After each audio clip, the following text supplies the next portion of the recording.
Legends, welcome to the Gym Boss podcast. Today, again, another special guest. This guy, you've probably seen him or heard him, seen him around if you've been in the fitness space. James Cant, welcome, my man. Thanks for coming on. Thanks for having me on, dude. And just before we hit record here, we're talking about how am I going to do the intro. I've got two lines here. Performance coach through the business that you have called JCF Coaching. And the major thing to that is, you said it perfectly, was I just love making people crush life. Dude, it's the best thing because you see so many people in general. Like, fuck, I live like this. Like, what if we flash back to me, go back like a few years ago, my story. Like, I was running my business, I was doing well. I was like, it's pretty funny. Like, picture this. I was like 21 years of age and I was making $500K a year. So I'm like, I got so much money right now. Like, I was a broke uni student. I was working for $17 an hour. I was like cleaning toilets, changing light fittings, like moving stuff around. I actually had a lot of fun in that job. I was just working maintenance in the college that I was at, but I went from making like $17 an hour. And then all of a sudden I was making $5K a week. And then after that, I was making $10K a week. And I was like, I had enough money to buy sushi, bro, and sashimi. Like, I was you are the second person that I've interviewed that has said that's how they know they've made it, is by being able to go to Sushi Train and not check out what color the plates are. 100%. And buying guac. And like, I love Guzman, like Guzman and Gomez. Like, I eat $2 all guac. the time. $2 guac. It's like, I buy that. Now they have the nacho fries, which is even better. I don't have to pay for guac. And I'm a tight ass, so I don't like spending money. But that was when I made it. Is like, I could go out and I could take my girlfriend at the time. We could go eat sashimi because, dude, that's like $40 to go out and do. For a uni student, that's like 2 hours, probably more close to 3 hours after tax of work that I'd have to do to afford one meal. But then I was like, fuck it, we'll get sushi once a week. It's like balling. Why not? So good. Yeah. But no, it was good. So can we go back though? Because people are probably like, if they don't know you, what is JCF coaching? It's not business coaching, is it? Totally. Yeah, dude, great question. So we do something quite different. So we started off in bodybuilding. So I'm a pro bodybuilder by trade. That's where I started. We started off in fitness. That wasn't overly fulfilling for me. And I started looking at guys and I was like, okay, so some of the guys will come and will coach and they'll lose like 10, 20, 30 kilos, get shredded as fuck, stay that way. Other people won't. Other people have a really, really difficult time of it. And it just started, I started digging deeper. I was like, okay, well, why is it that some people succeed and others don't? And then I was looking at their mindset. So mentality was the same, but then there was like a whole heap of these other things which were going on, like hormonally and physically. And I started going down this rabbit hole of trying to figure out, what was the solution to this? Why was it some people won and some people lost when it came to weight loss, feeling good, looking good, confidence, all that sort of stuff. And I got down to, I was looking, okay, well, first things, hormones, they're pretty important. And then I was like, okay, well, why do people have different hormones? Went down another level. I was like, okay, so different immune systems, all right, different digestive systems. I'd ruled out genetics. By the way, I totally feel that genetics are bullshit. Genetics, people blaming their genetics for an inability to focus, to be successful, to lose weight, to anything. Genetics is a fucking lie, like straight up. Like, if you are still alive at this point, you've had thousands of years of genetics to perfect you. Like, you inherently are fucking awesome. It's just the way you're thinking, which is off. And so then we go down like even further, and it pretty much came down to looking at the nervous system and the way we respond to stresses and whatnot. And then it expanded out even beyond that, because I was like, okay, cool. I've got a heap of guys who are like crushing it in business now that I'm coaching, because a lot of dudes in business who are like really, really high level, like I'm talking guys who own big mining contracting companies. I got guys who are doing like 50 million plus a year in turnover, big CEOs, I got investment bankers, those sorts of dudes.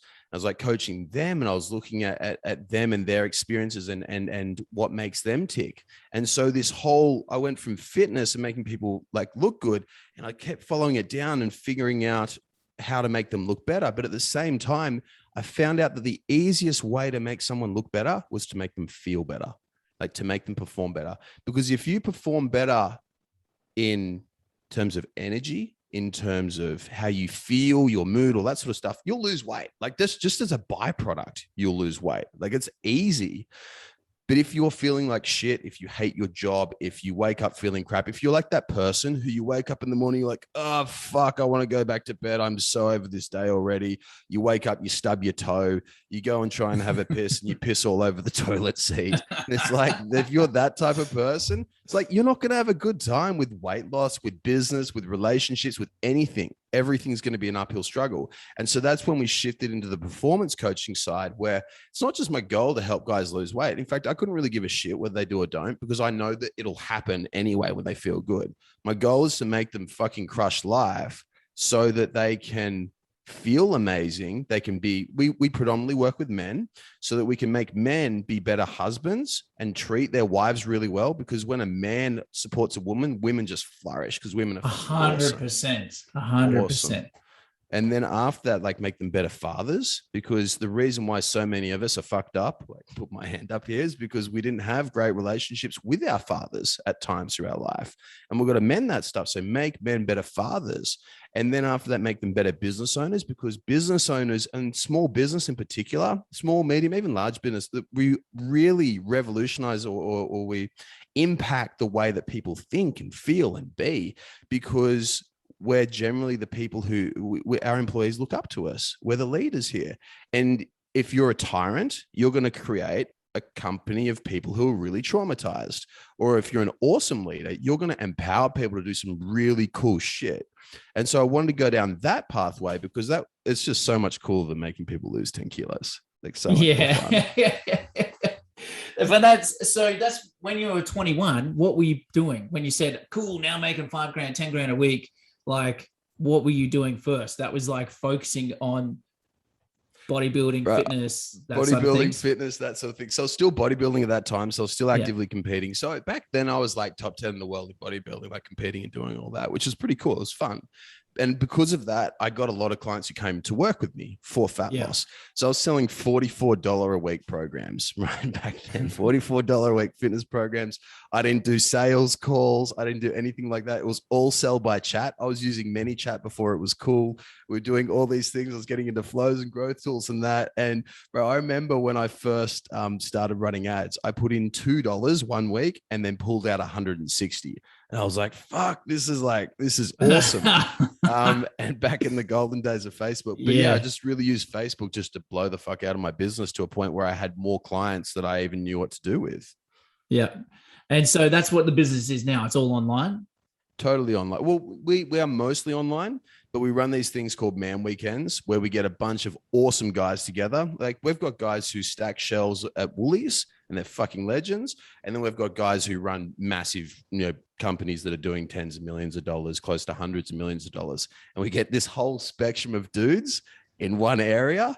And we put them through hell. Like, we make them do really difficult things, like really challenging things. And my goal is to, like, for example, we'll get them in 4-degree water. So sit them in an ice bath. Ooh. And it's like, you got to sit in there for at least 8 minutes. Okay. And I don't know if you've ever sat in an ice bath before. Not for 8 minutes. They say that you shouldn't go longer than 10, right? Because it's a risk to your health. That's bullshit. But anyway, like, you get the picture. It's pretty hard to go for 10 minutes. And so we sit them in there for 8. And then not only do we sit them in there for 8. I like the way how you're smiling when you say it. It's hilarious, man. It's fucking funny, because then we're like, okay, so you're not allowed to shiver, right? You can't shiver. You can't make it look like you're in pain. You got to be able to relax. But the cool thing is that, and I found this out through bodybuilding, right? So in bodybuilding, like, I'm not the biggest, I'm not the strongest, I'm not the smartest. I'm not, like, in terms, like, in the scheme of the people who I was competing against, like the best of the world, I'm not numero uno when it comes to the genetic pool. I'm pretty good, but I'm not number one by any means. And a lot of these guys were better than me. So I was like, okay, cool. If I can't have that, I'm going to just have to endure more pain. I wouldn't take steroids at that time. So I was competing against guys who were taking steroids. And I was like, well, fuck it. I'm just going to outwork all of you, like everyone. And I'm just going to suffer more. So there's days where, I would feel like passing out routinely, like just throughout the day, because I'd eaten fuck all for weeks. I was training 6 hours a day and I just feel like death. But then I'd pick up. I remember there was this one time I was doing cardio in Newcastle Beach. That's where I'm from, originally, Newcastle. And I was walking along there. And I remember blacking out as I was walking. And the only thing that I had left in my head was saying, left foot, right foot, left foot, right foot, left foot, right foot. And that was just right in the lead up to the comp. And so, like, with that, sort of mentality and all the pain and the suffering that I was going through, it taught me so much, because all of that pain and suffering, at the end of that came out all this awesome stuff. Like the suffering was the key to growth. And so what I've tried to create in the Man Weekend is trying to create acute suffering coupled with education and learning to develop massive growth. And out of that, the result of running these Man Weekends, what we get is we get guys who will like go and they'll quit their job. They'll tell their boss to go fuck themselves because their boss is a prick, like many bosses these days. Tell them to go fuck themselves, go start up the business. We've got guys who are making like tens of thousands or hundreds of thousands a year more than what they were before as a result of this. Because instead of being trapped and feeling trapped, like they can't do things, like they're limited or not backing themselves, we put them through fucking hell, a short period of hell. And then after that, they're like, hey, hell's not that bad. I got this. And then move forwards and continue to strive and be better and be better and be better. And we've got loads of dudes who are just ascending in their careers, massively taking leaps and bounds because they're comfortable in discomfort and because they're just a much higher level guy as a result of doing it. It's fucking wicked, dude. Man, that's awesome. I love that. I made a note there. Suffering is the key to growth. It's true, man. It is true. Every single shitty time that I've personally been through, that's just talk about business, for example, has always been, when you look back on it a year later, like, oh, that actually made me better. But at the time, you might not realize it. And it's only with like wisdom over the years of understanding, like, oh, cool, I'll lean into this now instead of hide from it, because you know that's the thing that's going to accelerate you to that next level, isn't it? 110%, man. I mean, we can look at the opposite of that, right? Like I went to a rich school, like came from wealthy family, and parents did super well in their careers. And I was around a lot of guys who were trust fund babies or didn't have to work or weren't pushed to work or encouraged to work. They didn't have any stress. They didn't have any trauma. And it was really fucking interesting because not only did these guys not progress in terms of being humans, like they didn't go out and hustle for skills and work their asses off and do really cool things, but they would actually like actively seek out ways to create pain and trauma and damage in their life where there wasn't one, right? Which was really, really weird, but not in a way which was actually conducive to growth. Like it wasn't a way. It was like drugs, alcohol, Gotcha. Going and doing that whole scene and just pretty much spinning their wheels and finding ways to create fuck ups in a life which was literally made to be perfect by really well-intentioned parents who worked their asses off to give their kids everything, but ironically giving them everything was the worst thing for them. And you know what? That's been come up a couple of times through things I've been reading or whatever recently. And it's actually kind of, obviously being a dad now myself, you always think like, cool, I want to do everything, give them everything. But then you're like, no, I think giving them everything isn't necessarily like giving them all the money and not giving them like this smooth life. Like giving them everything is like giving them the interpersonal stuff, the internal shit. That's the most important stuff, I think, rather than giving them material stuff, because it can, and in a lot of cases, mess them up long term. 100%, man. I mean, but even if we look at this and we take a step back, like you're a cool dude, like you turned out okay. It's like, what if you're giving your kids more than what you had? That doesn't mean that they're going to go and become more than you, like giving them those extra things and giving them the extra money. It's like, if you gave them a very similar upbringing to you, warts and all, it can create a character like you. And so that's where we try and we save them from pain, or we try and give them money. Actually, there's a great quote. I think it was Bruce Lee who said this. I could be wrong, but he said, instead of trying to give them everything that you have, teach them everything that you know. It's a totally different perspective, and it's way, way more powerful, way more important, because that money will dry up. I mean, if you look at high net wealth families, generally it takes 3 generations for them to squander their wealth. The first person creates it, makes a massive amount of wealth, and the next 2 generations end up pissing most of it away, and then they end up losing the work ethic, the drive, the creative, the smarts, all that sort of stuff in order to maintain that level of wealth. It's like, but if you teach them how to actually manage that, you teach them how to create more, and you have it in a more instead of a self-serving manner, you create it in a more humanitarian manner, you'll actually be able to maintain that wealth and create way, way more. Yeah, that's so true. Like I can't remember who it was. I saw somebody and they were their parents were super wealthy, and you would have expected them. Who was it? can't even remember now, but you would have expected them to have like a real easy life, but they're like, no, my parents didn't give me shit. They gave me nothing. And these people were multi millionaires. And this person ended up being quite wealthy in their own right, but because they built the character traits and all the skills and stuff that they wouldn't have necessarily built if they had it all just given it to them. And that's the thing that I think is the most valuable thing you can give somebody is skills, traits, abilities, belief in themselves, because you can just go the complete opposite way. Totally. I mean, let's be honest. Most people around our age and a bit younger are pussies, right? If we be perfectly honest, okay? I'm not backwards in saying that, but they're fucking soft. Look at this shit we whinge about these days on social media. Like, seriously, look at it. Does that, like the complaints that they're having, right? Does that really sound like they're having a tough life? It's like they're not. And that's what happens if we don't have actual struggles and we don't have things which are actually difficult to overcome. Then we make things. I mean, have you ever played a game like on Sandbox mode before? What's that? It's you play like a game that you put it on like the easiest of easy modes. Oh, gotcha. You can't die, you can't fail, nothing goes wrong. Yeah. You're bored after it like half an hour. That's what a lot of people have in their life. Like their life is on Sandbox mode and there's no difficulty to it whatsoever. And as soon as we get rid of that and we start putting in real challenges, like the best thing my parents ever did, like I didn't need to be poor when I was going through uni student. When I was a uni student, I was going through uni.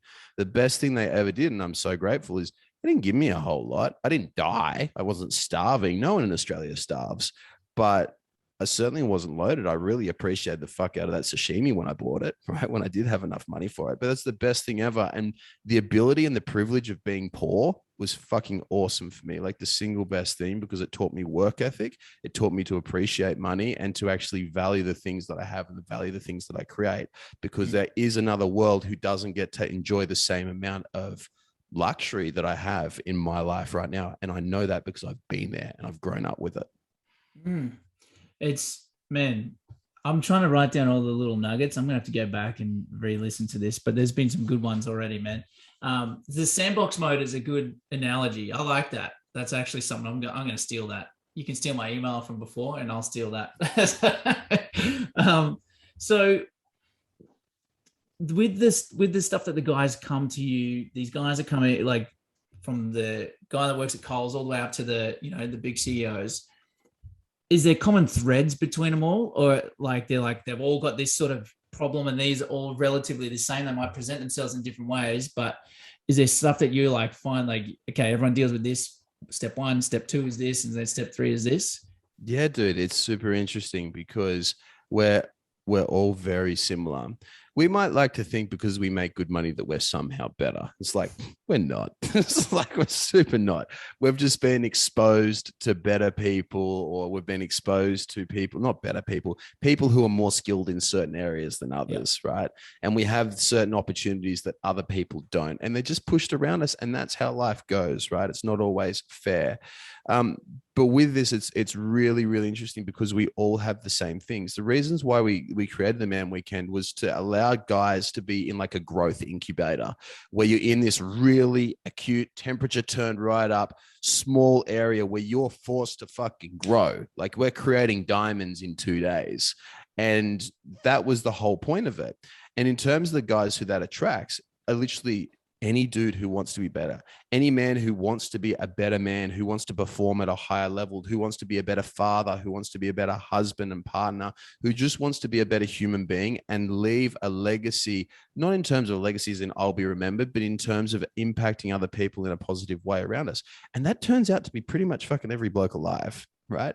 And when we have these commonalities, all the superficial bullshit goes away. Because when you're freezing in an ice bath for 8 minutes and you're shivering away like a bitch, if you're worth $100 million, right? You're worth $100 million. If you're sitting in there complaining and then there's the dude stacking shelves at Woolies who's not, it's like, it's a level playing field now, man. Like you got to step the fuck up. Like you can't hide from that. And so everything about us and our character is put on display.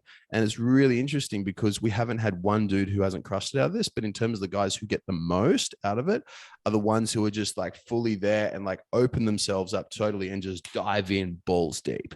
And they have like a truly life-changing experience, which is really, really sweet, because the dudes who can open up the most and just surrender to it, surrender to the pain, surrender to the suffering, go deep, go hard, they're the ones who always take out the most from it every single time and always experience the most success in the days, weeks, months, and years afterwards. Mate, that's epic. I do love that. It's like the forced situation, the pressure, creating diamonds. What do you say? Create diamonds in 2 days? Yeah, exactly. Yeah, that's true, man. Again, this is like Instagram quotes just dropping left, right, and center here, man. Not to diminish what you're saying by any means. Like, it's amazing, but you've obviously put a lot of thought into this. You've been doing this a long time, that you can deliver it in such a short little succinct way that it's really easy for everybody to comprehend. But give us some business stuff. What's some stuff, because this is primarily for people in the fitness game. What's some business stuff that you've learned along the way that you could share with some people? I know that's a really broad. Yeah, no, I got shitloads for that, dude. Don't you worry. Like, so like, first of all, in terms of context of where we're at, all right, so we're well over 7 figures. And so we're heading more towards eight figures plus. So over 10 million bucks. That's what we want to be hitting. So the business side of it is really, really cool. And the thing that I fucking love about JCF is that I get to actually, I'm not really a good numbers guy. I haven't always been a great marketer. I haven't always been a great salesman. I'm just a good coach. Like, I'm really fucking good at what I do. And so I get to coach at a really high level and coach some amazing human beings. But at the same time, there's this whole business element, which I'm learning and going through at the moment. And the biggest things that I learned throughout this is as follows. Like, number one, in marketing, just be authentic. Everyone's like, I see all these ads and they're following the same fucking Russell Brunson script that's been around for the last 10 years. And they're like, hey guys, blah, blah, blah. And they go through the whole thing. They go through the fucking story. They go through all this sort of crap. And it's like the same script over and over. Like the perfect webinar. It's the same fucking webinar used over and over and over again. And you know what the interesting thing is that I found is that nobody gives a fuck about the formula. The reason why Russell Brunson's successful, by the way, if you don't know who Russell Brunson is, he runs ClickFunnels. It's one of the most successful, what would you call it? It's not like a CRM. It's like a landing page software, funnel builder. Yeah. It's one of the most successful ones, and probably actually the most successful one in the world. He's absolutely smashed it. They did like $100 million in revenue this year. He's an animal. Yeah, crushing. And really cool guy. The reason why he's successful is because he's super authentic. Like, he's just him. He is totally him. And he's absolutely brilliant at that. And what I see a lot of people, and even I got sucked into this trap at the start, is trying to be somebody that I'm not. I remember being sat down and told to stick to a webinar structure and sitting with a little microphone. I had the Yeti back in the day, and going through and sitting into it and talking it and reading off a fucking script. And I sounded like a robot, and 0 sales came through. The thing that people buy are other people. We buy stories, we buy connection, we buy inspiration. If you're sitting there and you're reading off the same fucking webinar script, or you're jumping out on their social media, doing bullshit ads and trying to be just totally inauthentic to grab attention and stop the scroll, you're going to lose, because people will stop the scroll. They'll look at it and they say, this guy's a fuckwit, right? And then move on, because transparency is king. And by the way, I hope I'm allowed to swear this, because I dropped a lot of swear away, mate. My apologies. Yeah. Sorry. I had a terrible upbringing. But no, stop it. But in terms of the biggest key is authenticity. Just be you. Like, swear, speak the way that you speak. I used to think, like, I've got a bit of a bogan accent in ways, you know, and I used to try and change my accent to be someone else. It's like, fuck that. Like, just be me. And that was the biggest thing. It's crazy, because as soon as I started doing that, sales went through the roof. My lead costs went down massively when I was totally authentic. So that's like step number one. Step number two after that is have your own system. Stop regurgitating the same old shit. We're in a very, very saturated space, but it's saturated with shit. Okay. Like, we're in a fucking sewer. It's not that hard to stand out. You've got one daffodil, one daisy popping up, and the rest of it's poo. Just be the daisy. It's not hard. Be your own thing. But seriously, you know what I mean? Like, you can see in the agency game, most agencies suck. Oh, dude. Terrible. Really, really bad. And you look at the gyms. Most gyms suck. You look at online coaches, most online coaches suck because they're all trying to do the same thing. And if we look at why they're all trying to do the same thing and not stand out, is because there's no passion and there's no authenticity there. There's no genuine love. The reason why I am successful and the reason why my team and why we've been able to have this success is because every single person in my organization loves what we do. Like, we love it, live it, and breathe it. Like, this is what we do for fun. Like, we go through and we talk outside of hours with each other how to do stuff better. I'm catching up with my whole team. I'm spending the weekend with my Queensland team this weekend and just hanging out with them because they're awesome human beings. And I love the shit out of them. Like, they're just really cool.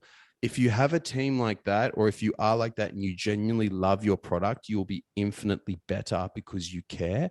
And when you care, the customer sees it. I mean, if we take a look at Apple and Amazon, right? I don't like either of them in terms of their ethics, the way that they act, and they screw over poor people, right? And developing nations. But in terms of their example of how to be amazing at customer service, they actually, like, Apple had their thing where they changed it to Apple Care, I think was their name, because they wanted to emphasize Apple cares about their customer, and they do everything to make the customer experience better.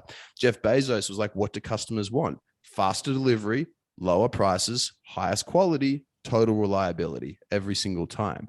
And the reason they were successful is because they're relentlessly focusing on their customer. Now, when we come to gyms and coaching and agencies and whatnot, they just go through and like, how can I make as much money as fast as possible? It's like, cool, you'll make a quick buck, but you won't make a long buck. And I can tell you right now, I'm not going to get to 10 million, 20 million, 50 million, $100 million a year in revenue by going through and focusing on short-term wins. Like, I've got to go through and serve an enormous amount of people in order for them to invest in me. And every time someone pays us, they're investing in me and putting trust in me. And I got to take that really seriously. Otherwise, I will squander it and I will not get to where I want to be. Yeah, dude, that is one of our internal values that we have for the team here, is think long-term. Is always do what's best for the customer and think long-term. And sometimes doing what's best for the customer or the client and thinking long-term might not be what the customer wants to hear, but you know it's best for them in their best interest, but you have to educate them in, like, jumping in a fucking ice bath is not something that I want to do right now. But you got to fucking do it, because long-term, the implications are this is what could it unlock for you, right? But the short term is like, I'm going to be cold as shit. I don't want to do it, Totally. you know? And I think that's really, really special that you said focus on the customer. We've been doing that a lot, especially with all these lockdowns and stuff that's been going on. It is like a lot of businesses could go, well, shit, we're in trouble. Like, a bit, whoever's listening, your business, you might say we're in trouble. But then you'd be like, well, who else is in trouble? Well, our clients are. Okay, what's best for them? And focusing on that, you can really unlock some pretty special stuff if you get your team all involved as well and actually go, like, forget us for a moment. What do they want? And that's the whole nature of business. In the whole reason your business should exist is, from my perspective at least, is because it's for the customer. It's not for you. You know, that's like, you're providing a service or product or whatever. Sure, it provides, you know, fulfillment for you as an owner and everything else like that. But without the customer, you don't exist. So you better focus on them. 110%. And we forget that for some reason. Yeah. Because it's easy to just think of, like, got to make more sales, got to, like, you know, whatever. But that's only, as what you said, short-term stuff, and you won't grow a really decent life, like, you know, business that has legs. Totally. And if you look at the people who've been around for years and will continue to, it's the people who look after their team. I mean, but it's so easy to buy customers at the moment. Like, how fucked up is it that we can, like, I can spend $300 and buy a customer, right? $300 to buy a customer with a lifetime value of close to 7,000, right? 7,000 or more, and depending on the customer, right? Like, that is an insane concept. And because it's so cheap to acquire a customer, $300, $1,000, $5,000, whatever, that is so cheap to acquire a customer, right? So cheap. We can just fucking buy it. Even with crap ads, you can still buy a customer. Like, that's an insane concept, right? You don't even have to work. You just put money down. But the thing that we forget about is keeping that customer, right? Because if you want to be truly successful and you want to be really good at what you want to do, you want to keep those guys around. Number one, because the longer they stay around, you can do a better service for them. You can do a better job. Number two, you learn more. like from the guys who have actually been around with you for a long time and they're sticking with you, you learn so much more from them because you develop this way better relationship. And then after you tick off those two boxes, then you get the upsells, then you get the referrals. Like it is, well, I don't know what the statistic is, but isn't it like 70% easier or cheaper or whatever to upsell a client as opposed to acquire a new one? Yeah. Like it's stupid how much cheaper it is. And then referrals as well. Like that's just a no-brainer. And that's how I built my whole business, because I sucked at sales and marketing. So I had to be really good at product. Otherwise I wouldn't survive. Yeah. And look at it now, crushing, right? And then setting sights on the future. So that was your first two things was, you know, be you, be authentic, have your own system, which we dived into. Was there anything else that you would add to that? Yeah. Who are you around, right? Who are you surrounding with? If you're going out and you're getting on the bags every single weekend, you're probably going to have a tougher time. Not saying that you can't do it, because there are many, many successful cocaine addicts, many. But at the same time, that number, the proportion dwindles, right? You're looking at outliers there. If you can really choose your surroundings and surround yourself with people who are totally growth focused, like in terms of the guys who I talk with every single day, they've all got net worths in the millions, right? Every single person does who I talk with regularly. I do have friends who are also outside of that, who have amazing qualities in other areas which aren't financial and are really brilliant in other areas. But choose who you're going to be around. And in terms of partners, like, fuck, this is the biggest one. One of my guys is going through a divorce at the moment, right? And you know, she's got 50% and she's got more of the kids than what he does. And it's a tough time. And this is a good dad and a really, really good dude. Not perfect by any means, but he's a good human being. It's like, fuck, like if you're going to marry someone and you're going to be with someone, choose them right. Right. Mm-hmm. And that is the biggest thing. Like, Soph, my beautiful fiance, has put up with so much of my shit, right? So much of my shit over the years. And without her, I would not be able to do what I do at the moment. She makes sure that I eat, because otherwise I'll forget to eat. She makes sure that I get to bed on time, that I don't go doing dumb stuff, that I don't get distracted watching YouTube, like those sorts of things. And having that sort of accountability in a partner is like the most important thing. It's not about what business you go into. You can go online, you can do bricks and mortar, you can sell with Facebook ads, you can sell with fucking flyers, you can do whatever you want to do. It doesn't matter. Low ticket, high ticket, that doesn't matter. You can make money with all of them. But your real true likelihood of success depends on who you're around and who is there supporting you. In particular, in my opinion, your significant other. So if you have one who supports you like Soph does to me, fucking marry her, right? Or marry him. If you have one who isn't supportive of you and isn't in alignment with you at all, it's probably better to just rip the Band-Aid off, leave it, and then go on to the next person after that for someone who will support. That is a very hard topic to, if you know you're in that situation where you're like, oh shit, maybe I'm not with the right person. But I'll park that for a second. I have to agree, having a wife or husband, obviously I can speak for having a wife because I have one, is the single greatest asset you can have as a business owner, because business is messy. Business is crazy. And usually people that are entrepreneurial and want to start businesses are usually creative types and have a lot of stuff on the go. If your personal life is insane and crazy as well, you will not last long in business. So you need to have that counterbalance of your personal life. You need to have a pretty chill personal life and really stable, rock solid. And for me, having kids and having a wife is the best thing ever, because business is fucking crazy as always, but I love it. But also they're my grounding, so to speak. They bring me back down. And my wife is always the voice of reason.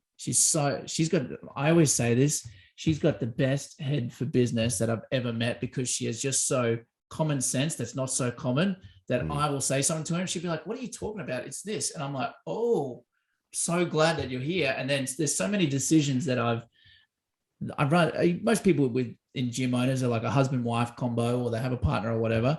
So you guys know what I'm talking about. You have that sounding board. And there's been so many occasions that I'm just like every day I'm grateful for it, because I always say this, I was the guy doing the booze, doing the party and doing the bags, doing the this. I was that guy. And if it wasn't for her, I was like, I'd probably be dead in the gutter by now. No shit. Having the right partner can completely change the direction of your life for the good. And having the wrong one can do the exact opposite too. Yes. And that's not talked about as much as in business as what I think it should be. I don't know why. I think it's because it's a difficult thing. Like, I remember I put up a post about saying that more people should get divorced. And I totally fucking believe that, right? We need to learn how to communicate better, or more people should get divorced. One of the two, right? And so many people got really, really upset at me over that, right? They're like, oh, wait till it's yours and Soph's turn. And I was like, well, fuck, that's a pretty morbid thing to hope that we are personally going to get divorced. But anyway, I guess you probably got a couple issues of your own, bruh.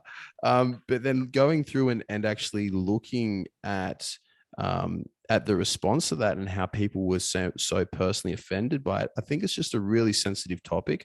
And once again, because we're so not used to that, and because most people are coddled into saying everything's going to be okay, it's going to be fine, we have a culture of people pleasing in the society. When someone comes out and says something tough about that, is like, no, you need to get a better fucking partner. If she or he does not support you, or whatever you identify as doesn't support you, then get fucking rid of them, right? Because it's not on your mission. It's just a difficult topic, and it's uncomfortable, and it's not nice. It's not pleasant. I wish everybody could get along and be successful and have all the monies in the world. But unfortunately, reality just sometimes has to kick in. You know what I mean? Yes. I would also say this, though, because there's some people that I have spoke to in the past where they're in the situation and they're like, hey, look, my partner doesn't support me in this. And I'm like, well, have you proven to him or her that you can actually do this shit? Brilliant point. Because you can't just be there, oh, support me, and you're just being a little bitch and you're not actually showing any results.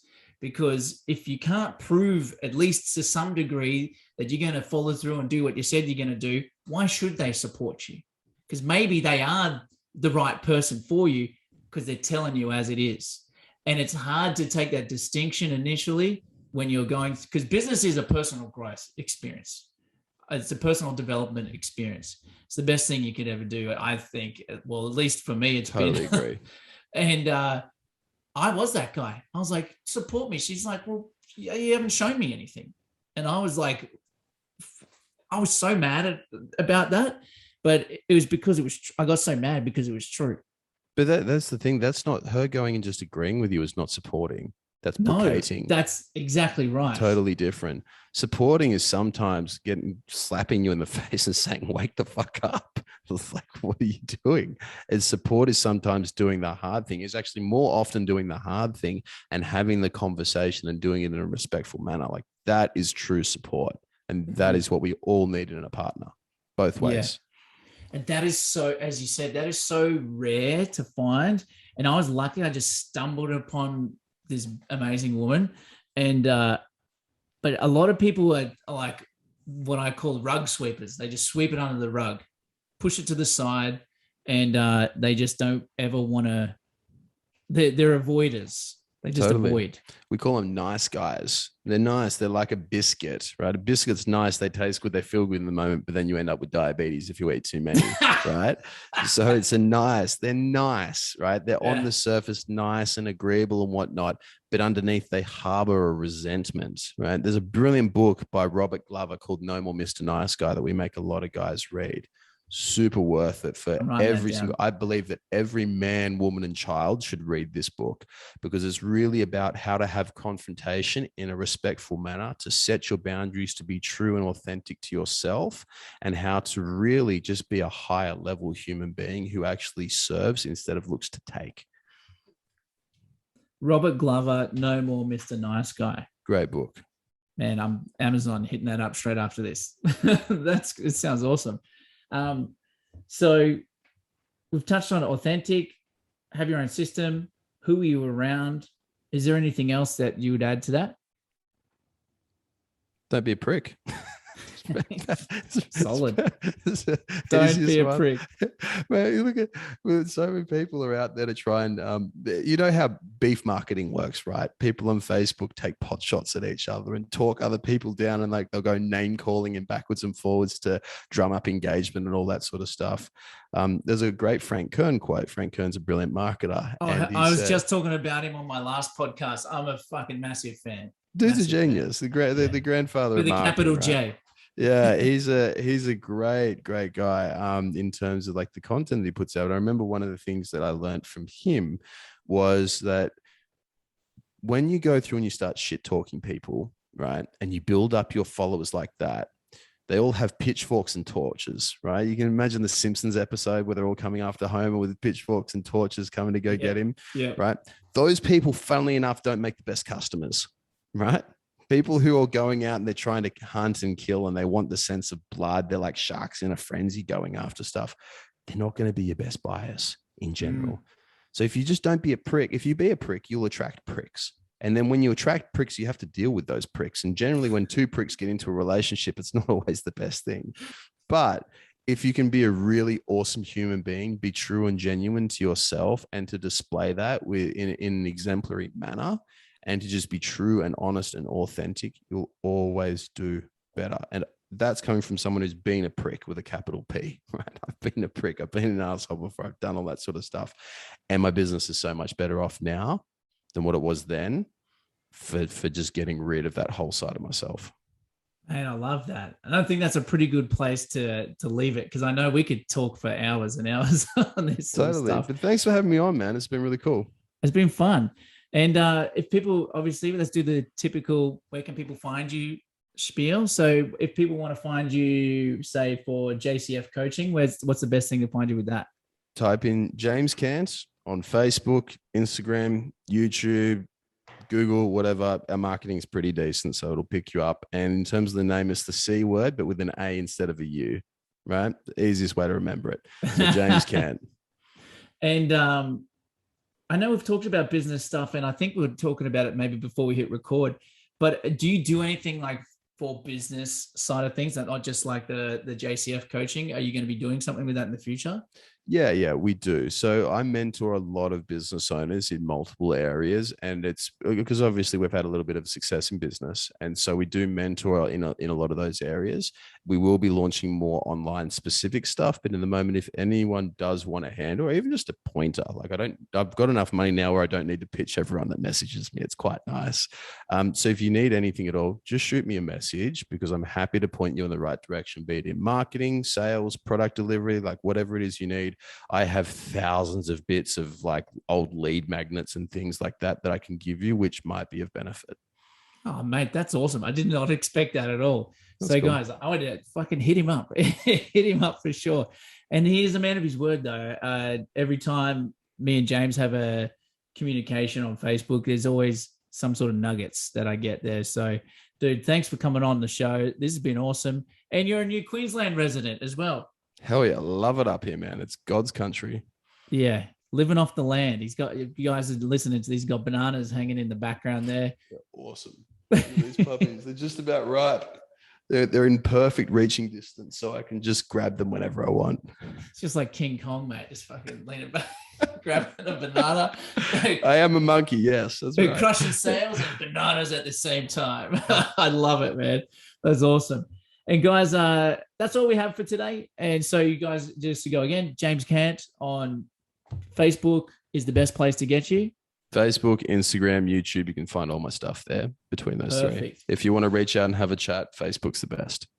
Perfect. And guys, my stuff as well, I'm going to slide my one in there. Come on, what kind of marketer would I be if I didn't talk about my shit? So gym owners that want their ads done for them, go to iwantgymleads.com, and then you can go and see all our stuff over there. And, you know, there's testimonials and all that sort of stuff. And if you like what you see, book a time in, and then we can have a chat about how we can sort out your advertising for you. James, thanks for coming on, mate. You're a bloody legend. Everybody else, I'll see you soon. Thanks for your time, guys.